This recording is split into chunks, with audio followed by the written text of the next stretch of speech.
प्रणाम, नमस्कार, वंदे मातरम। मैं गजेंद्र प्रसाद मधुबनी से आपका भाई। और आज फिर आपसे बात करते हुए मिलते हुए बहुत ही अच्छा लग रहा है।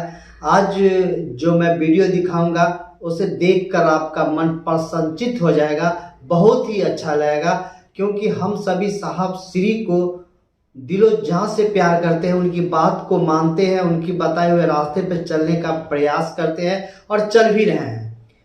और आज मैं साहब श्री का जो उपवन है, जो हम सभी का एक तीर्थ स्थल है, यूं कहें कि बहुत ज़्यादा उस स्थल से हम सभी प्यार करते हैं और हम सभी चाहते हैं कि वहाँ पे हमेशा मिलने के जाएं, वहाँ हम लोग जाएं और उस मिट्टी को नमन करें जहाँ हमारे साहब श्री चले हैं, घूमे हैं, फिरे हैं। वहाँ पर मतलब वो जो भ्रमण किए हैं उस मिट्टी पे, जहाँ उसकी मिट्टी पे साहब श्री का चरण स्पर्श हुआ है, उस मिट्टी को सिर पे लगाने के लिए हम सभी ललायत रहते हैं। उस जगह के विषय में मैं आपको आज बताने आया हूँ।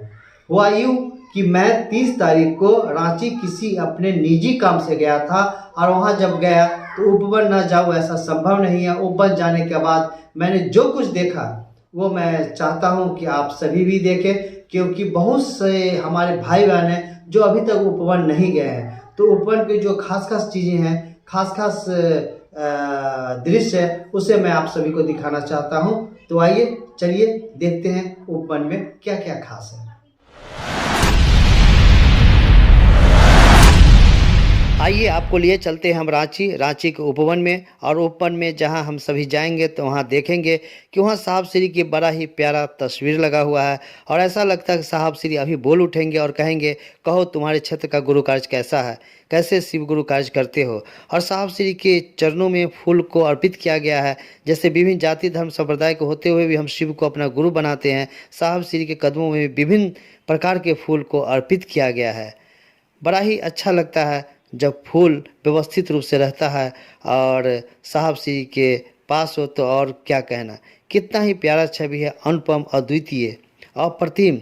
साहब श्री को और करीब से देखिए, कितना ही सौम्य मुस्कान है साहब श्री के चेहरे पे। और हम सभी इसे अपने अंदर इस छवि को समाहित करें और प्रणाम करें, हे साहब श्री आप मुझ पे दया कर दीजिए। और जब बरामदे पर आएंगे ना तो वहाँ पाएंगे कि वहाँ देवी माँ की प्रतिमा है, महादेव की प्रतिमा है, बगल में दीदी का तस्वीर लगा हुआ, दीदी माँ, करुणामयी दीदी माँ।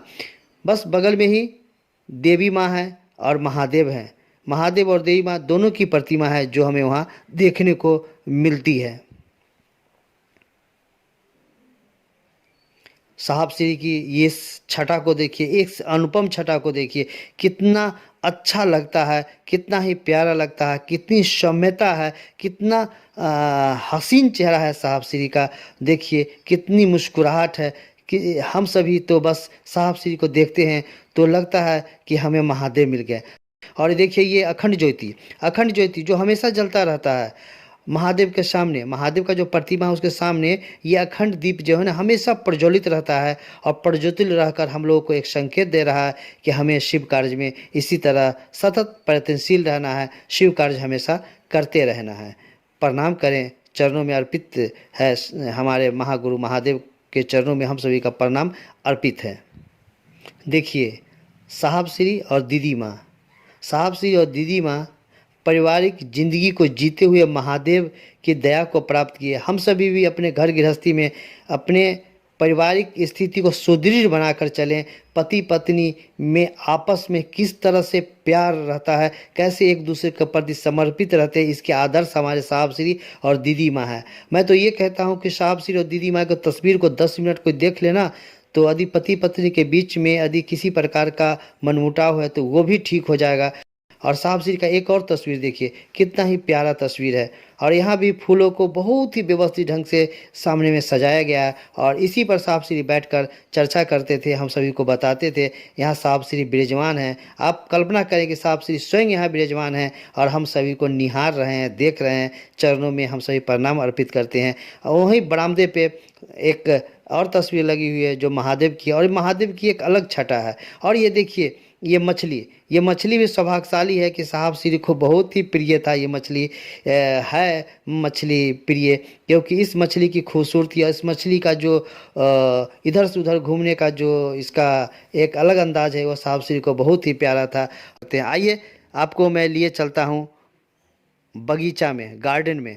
वहाँ देखिए विभिन्न प्रकार के फूल हैं, विभिन्न प्रकार के फूल हैं। छोटा भी फूल का पेड़ है तो वहाँ वो फूल दिए हुआ है और मुस्कुरा रहा है, हमें संकेत कर रहा है, हमें एक बता रहा है किसी तरह हम सभी को मुस्कुराते रहना है। ये देखिए दो हंसों का जोड़ा कितना ही प्यारा है।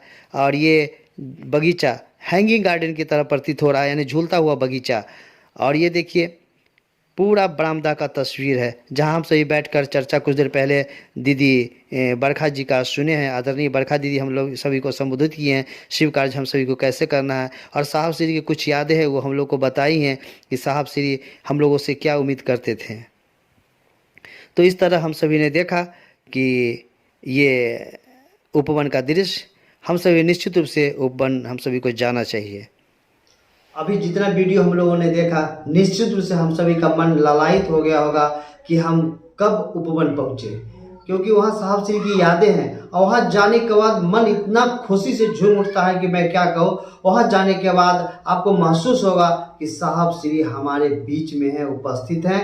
वो उसी तरह पान खा रहे हैं, उसी तरह से अंगुली से चूना ले रहे हैं, उसी तरह से सब कुछ जो आपके दिमाग में फिट है साहब श्री का तस्वीर आप देखेंगे, पाएंगे कि साहब श्री उसी तरह से हम लोग के बीच उपस्थित है।